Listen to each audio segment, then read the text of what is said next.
Hi les Dalmatiens, how les Tibétains. Bienvenue dans ma maison, la Casa Verde. Je suis Diogina Sinocéphale et j'ai des histoires à vous clabauder. Angelica Mercedes, sube la música.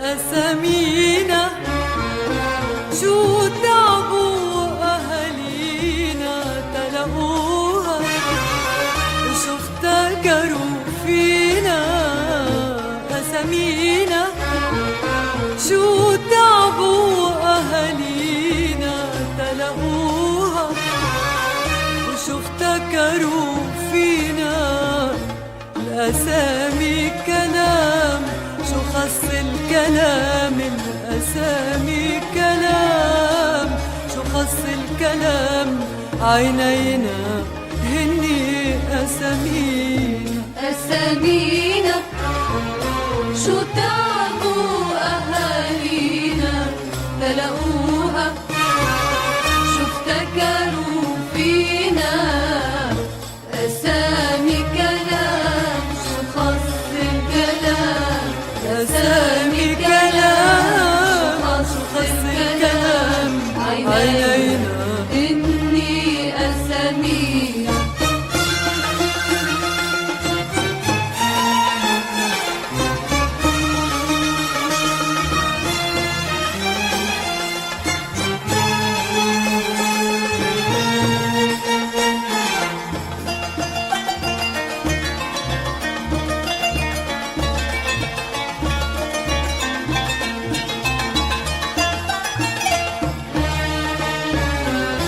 لا خضر الأسامي ولا لوزيات لا كحلي بحري ولا شتويات لا خضر الأسامي ولا لوزيات لا كحلي بحري ولا شتويات ولا لون أزرق قديم مبيعاتها ولا سود ساع ولا عسليات ولا لون أزرق قديم مبيعاتها ولا سود ساع ولا عسليات ولا فيهن دار الخمار علينا وبلش يسقينا الأسامي كلام Aujourd'hui, je vous présente un morceau contre-enquête de Kamel Daoud. L'arabe avait un frère et un prénom. C'est un roman de deuil, de révolte, de mémoire et une méditation sur l'Algérie contemporaine. Kamel Daoud rend justice à un personnage effacé par l'histoire littéraire coloniale, tout en interrogeant le vide existentiel d'un pays qui cherche encore à se dire.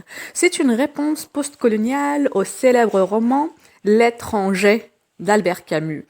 Il donne la parole au frère de l'arabe tué par Mossou, personnage resté sans nom chez Camus. Ce roman raconte l'histoire de Haroun, frère de l'arabe Moussa ici, tué dans l'étranger, qui cherche à redonner un nom et une voix à son frère effacé. Le roman interroge la mémoire coloniale et dépeint une Algérie en quête de sens après l'indépendance. À travers Haroun, Kamel Daoud oppose une parole blessée et lucide à celle de Mourssou, devenu symbole du silence et de l'oubli.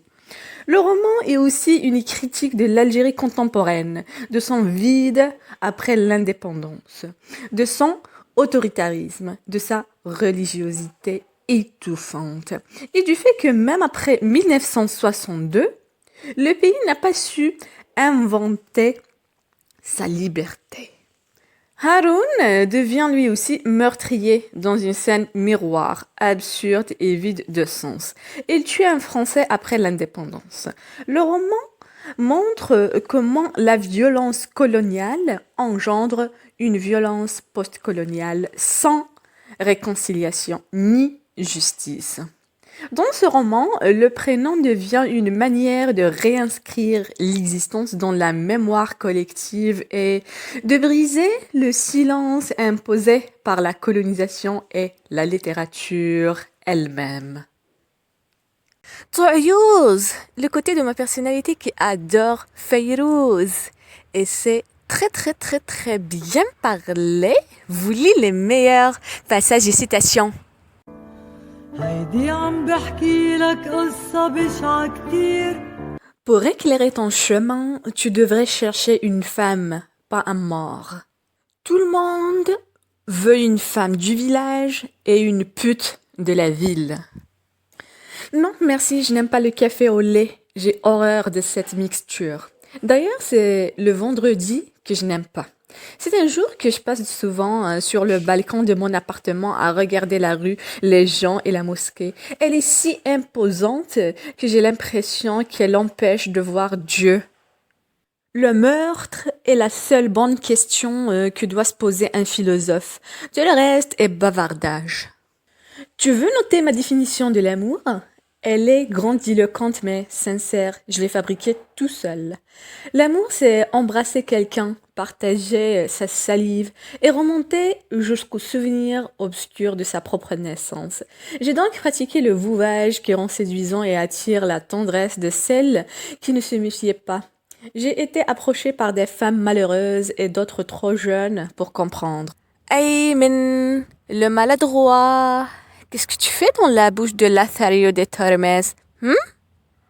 لقد كان هذا عصير كتاب في الخلاط.